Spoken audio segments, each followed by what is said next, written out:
चलते हैं वीडियो की तरफ, मिलते हैं वीडियो के बाद। अस्सलाम वालेकुम। वालेकुम सलाम। आपका नाम? अकील मंजूर। क्या करते हैं आप? मैं एमए पॉलिटिकल साइंस का स्टूडेंट हूँ सरगोदा यूनिवर्सिटी में। पॉलिटिकल साइंस के स्टूडेंट हैं, अच्छा लगा ये जान के, क्योंकि आप बात करके मज़ा आएगा। आपका नाम? मेरा नाम अली अफजल। और आप क्या करते हैं? मैं भी स्टूडेंट पॉलिटिक्स का। पॉलिटिक्स के स्टूडेंट हैं। पॉलिटिक्स के हवाले से ही हमारा आज का टॉपिक है। जो पाकिस्तान के इस टाइम के फॉरेन मिनिस्टर हैं, जो अभी गवर्नमेंट आई है, उनकी तरफ से ये स्टेटमेंट दी गई है कि हम चाहते हैं मनमोहन सिंह और मुशर्रफ ने जो एक पीस फार्मूला रखा था अपने टाइम में, उसी तरीके से फिर एक पीस फार्मूला दोबारा से रिवाइव किया जाए। क्या कहेंगे इस टाइम जो इंडिया और पाकिस्तान के रिलेशन हैं, जो इस टाइम सिचुएशन है, क्या उस तरीके से कोई फार्मूला इम्प्लीमेंट किया जा सकता है?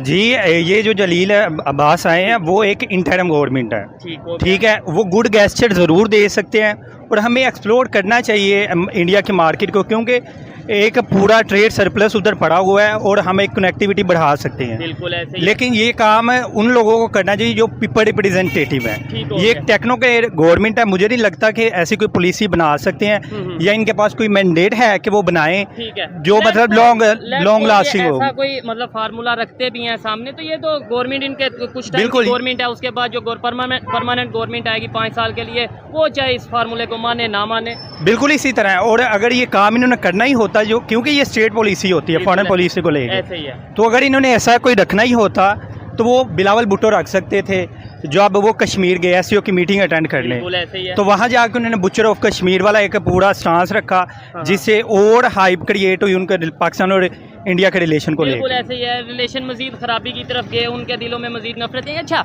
सवाल ये है कि क्या लेट्स सपोज आप ये छोड़े इंटरम गवर्नमेंट है या जो भी गवर्नमेंट है, कोई भी गवर्नमेंट होती जो इस टाइम पोजीशन है, जो इंडिया की सिचुएशन है, पोजीशन है इंटरनेशनल लेवल पे, जो पाकिस्तान की इंटरनल पोजीशन या सिचुएशन है और इंटरनेशनल लेवल पे, क्या इंडिया वाले इस फार्मूले को या इस पैकेज को एक्सेप्ट करेंगे? क्या वो कहेंगे हाँ भाई हम इसके ऊपर वर्क करते हैं? इंडिया वाले तो पता नहीं एक्सेप्ट अभी करते हैं कि नहीं। हमें सबसे पहले अपना हाउस इन ऑर्डर रखना चाहिए, हमें पहले अपने आप को इकोनॉमी थोड़ी डेवलप करनी चाहिए और अपनी इस तरह से स्टेट पॉलिसी रखनी चाहिए, ना कि गवर्नमेंट पॉलिसी, और फिर एंगेज करें। ये सवाल तो बाद में है कि वो रखते हैं कि नहीं। नहीं, एक सवाल बनता तो है ना, लेट्स सपोज ये अगर गवर्नमेंट हमारी स्टेट पॉलिसी फॉरेन पॉलिसी के तौर पर भी अगर ये जाता है फार्मूला के, असल में ना फॉरेन पॉलिसी एक बड़ा कम्प्लेक्स स्ट्रक्चर है, वो कभी भी एक दिन में चेंज नहीं आप कर सकते। आप एक स्टेट पॉलिसी बनाएं और अपनी डिप्लोमेसी के जरिए आप इंगेज करें, और ये बड़ा अच्छा मतलब है, इंडिया के साथ कनेक्टिविटी बहुत ज़रूरी है, बहुत ज़रूरी है इस टाइम पे ख़ास तौर पे। अच्छा, अगर बात करें कश्मीर की, जब मुशर्रफ साहब और मनमोहन साहब का ये पीस फार्मूला था, उस टाइम पे तो कश्मीर में आर्टिकल 370 था, अभी आर्टिकल 370 हटा दिया गया है, तो वो फार्मूला तो इम्प्लीमेंट होता ही नहीं, क्योंकि उस फार्मूले के मुताबिक ये था कि दोनों कश्मीर के जो टेरिटरी है, जो कश्मीर का एरिया है, वहाँ से पाकिस्तान साइड कश्मीर से इंडिया साइड पे जा सकते हैं, इंडिया साइड से पाकिस्तान में आ सकते हैं। अब तो वो कहते हैं भाई वो कोई मुतनाज़ इलाका नहीं, वो तो हमारा अपना इलाका है। तो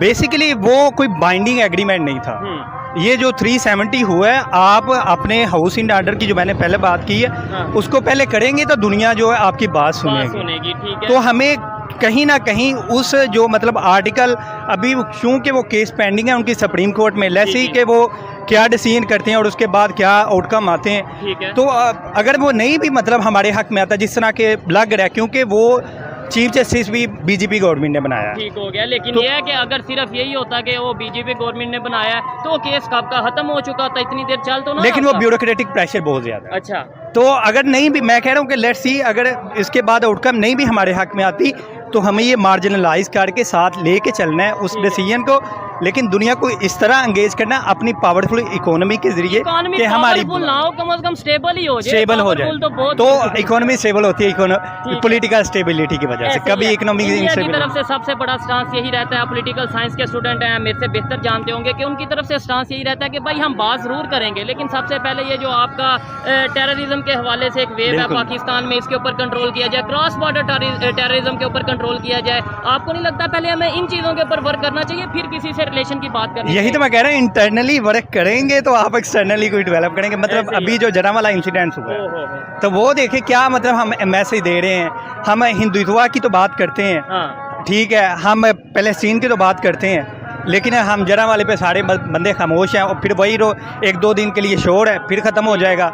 जिस तरह श्रीलंका का इंसिडेंस हुआ था, फिर दोबारा कोई होगा इस तरह शोर डालेंगे, तो ये कोई स्टेबिलिटी की तरफ नहीं हम जा रहे। ठीक है। हमें बकायदा अपनी पुलिस ही नहीं, अपनी इंटायर सिस्टम को देखना पड़ेगा कि क्या ये हमें आउटकम दे भी रहा है, और 21st जो सेंचुरी की रिक्वायरमेंट है वो क्या है, तो उसको लेके चलना है। 21st सेंचुरी की रिक्वायरमेंट क्या है? एज ए पॉलिटिकल स्टूडेंट आप, मैं अगर आपसे ये सवाल करूं, क्या रिक्वायरमेंट है 21st सेंचुरी की? 21st सेंचुरी बेसिकली बेस ही कोलैबोरेशन और कॉर्पोरेशन पे करती है। जबरदस्त, ऐसे ही ठीक है। इकोनॉमी पे भी हमें एक डिक्टोरियल रोल तरक करना पड़ेगा कि फलां गद्दार है, फलां गद्दार है। जितने स्टेक होल्डर हैं सारों को एंगेज करके तो उनसे बात करनी पड़ेगी, क्योंकि बाद में पावर में इन्होंने 3-4 लोगों ने आना है। अच्छा, अब हमारे यहाँ पे एक माइंडसेट बना दिया गया कि पाकिस्तान में जो भी गलत हो रहा है उसके पीछे इंडिया होता है। जैसे अभी इवन कुछ मेन स्ट्रीम मीडिया से, कुछ सोशल, हाँ, इसमें भी यही कहा जा रहा है कि जी इसके पीछे इंडिया इन्वॉल्व है। असल में एक साइड पे हम कहें कि पीस टॉक होनी चाहिए, पीस फार्मूला होना चाहिए, असल में ना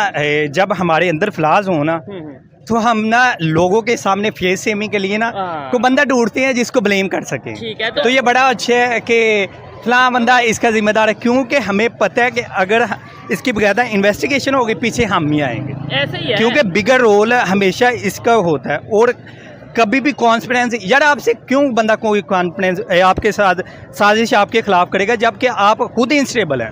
हम खुद डूब रहे हैं, कोई ठीक है, क्यों डुबोएगा? उन्हें क्या ज़रूरत पड़ रही है वाशिंगटन डीसी में या पेंटागन में आपके खिलाफ हो रही है कोई कैंपेन, जब आपका खुद आप ठीक नहीं है। आप बैठे लोगों के साथ बात करें, उन्हें एंगेज करें, डायलॉग करें, एक स्टेबिलिटी की तरफ चार्टर ऑफ इकोनॉमी साइन करें। कौन रोक रहा है आपको? कोई नहीं रोक रहा। आपकी अना जो है वो बस आपको रोक रही है, और तो कोई दूसरी बात नहीं। लेवल की बात करें, बड़े बड़े कंट्री, यूएस हो गया, फ्रांस हो गया, ये जितने भी कंट्रीज हैं इंडिया के साथ रिलेशन बेहतर करना चाह रहे हैं, बल्कि कर रहे हैं। इवन अफगानिस्तान, अगर हम अपने रीजन में बात करें, अफगानिस्तान, बांग्लादेश, इस्लामिक कंट्रीज हैं, ये रिलेशन बेहतर कर रहे हैं। हम लोग क्यों एक अना में अड़े हुए हैं, या अपने ऊपर हम वर्क क्यों नहीं कर रहे जो हमारी खामियों ने दूर करके रिलेशन सिर्फ एक कंट्री के साथ नहीं, जितने भी नेबर कंट्री हैं, इंटरनेशनल लेवल पे हम रिलेशन बेहतर करेंगे। क्योंकि आपने ही बोला है कि ये जो 21st सेंचुरी है ये डिपेंड ही इसके ऊपर कर रही है, कोलैबोरेशन और कॉपरेशन के ऊपर। बेसिकली डिप्लोमेसी की एक करेंसी है, उसे कहते हैं इकोनॉमी। अच्छा।